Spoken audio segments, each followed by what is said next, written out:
ఒక తండ్రి తన 10th క్లాస్ చదివే అమ్మాయిని తీసుకొని వచ్చారు నా దగ్గరికి. ఏంటంటే అసలు ఆ అమ్మాయి మాట్లాడడం మానేసింది ఇంట్లో. ఆ అమ్మాయి 8th 9th వచ్చాక ఆమెకు ఒక తమ్ముడు పుట్టాడు. సో ఆ ముందు నుంచి అమ్మాయిలో మార్పు వచ్చింది. ఇంకా తమ్ముడు పుట్టాక చాలా మార్పు వచ్చేసింది. చదువులో ఫస్ట్ క్లాస్లో చదివే అమ్మాయి కాస్త చదువులో వెనకబడిపోయింది. అది చదివేది కూడా కార్పొరేట్ స్కూల్లో. మళ్ళా తండ్రికి అర్థం కాలేదు ఎందుకు ఇట్లా అయిపోయిందని చెప్పేసి వెళ్ళి ఎంక్వైరీ చేస్తే ఆ అమ్మాయి స్కూల్లో ఒక టీచర్తో చాలా చనువుగా ఉంటుందని తెలిసింది.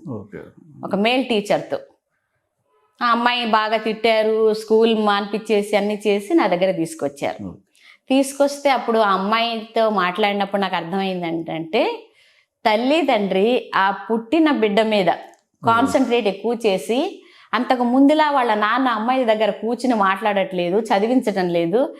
ఈ తేడాలన్నీ కూడా అమ్మాయిలో బాగా మనసులో పడిపోయి స్కూల్లో ఎవరు అభిమానం చూపిస్తున్నారు? ఆ టీచర్.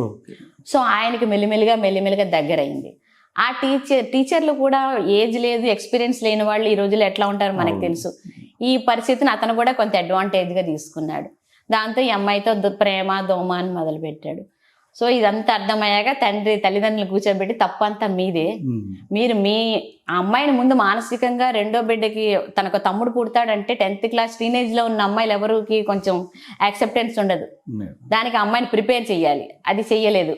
చెయ్యకపోగా అమ్మాయిలో వచ్చిన మార్పు కూడా ఆమెనే తప్పు పట్టారు. మళ్ళా ఇదంతా చెప్పి మళ్ళీ అమ్మాయిని వాళ్ళని ఇద్దరిని కూర్చోబెట్టి ఇది అంటే అప్పుడు వాళ్ళ తండ్రి మళ్ళీ అమ్మాయితో మాట్లాడి వాళ్ళ తప్పు తెలుసుకొని మళ్ళీ అమ్మాయిని సరైన ట్రాక్లో పెట్టడం జరిగింది. సో ఇక్కడ మీకే అర్థమైంది కదా.